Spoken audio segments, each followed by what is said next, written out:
اب اللہ نے جو ہمیں یہ سلسلے دیے، یہ اللہ ہمیں کام والا بنانا چاہتا ہے، لیکن نفس اور شیطان تو ہمارے ساتھ ہے. نفس اور شیطان سے جنگ ہے تیری جاری، کبھی اس کا پلہ باری کبھی تیرا پلہ باری. اب یہ نفس اور شیطان تجھے پھنساتا ہے. نفس اور شیطان کو پتہ ہے کہ یہ کس طرف جا رہے، اللہ اس کو کام والا بنا رہے. یہ تمہیں وسوسوں میں ڈالتا ہے، تمہیں نفسیاتی بناتا ہے، تمہیں سائیکو بناتا ہے، تمہیں اللہ کے یقین کو تمہارے خراب کر دیتا ہے. یہی تمہارا نقصان کرتا. وہم کا کوئی علاج نہیں ہے. لقمان حکیم کے پاس بھی اس کا علاج نہیں تھا.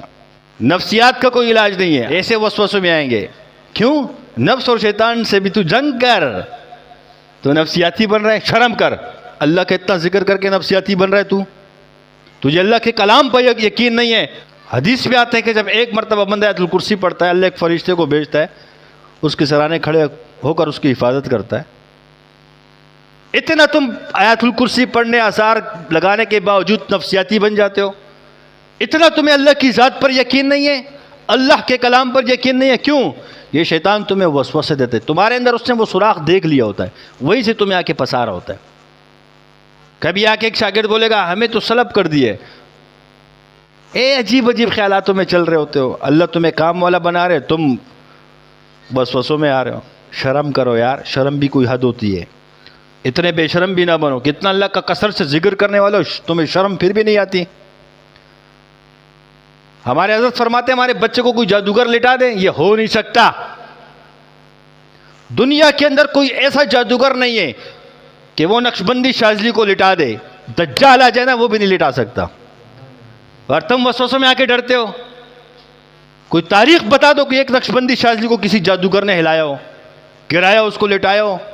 اپنی پر نفسیات سوار کرتے ہو. شیطان تمہارے ساتھ کھیل رہا ہوتا ہے. عرض کرنے کا مقصد یہ ہے کہ اللہ تمہیں کام والا بنانا چاہ رہا ہے اور تم ابھی یہیں پھنسے ہو. نکلو، یہ دل سے خوف نکال دو. لڑ کے مرو یا ڈر کے مرو.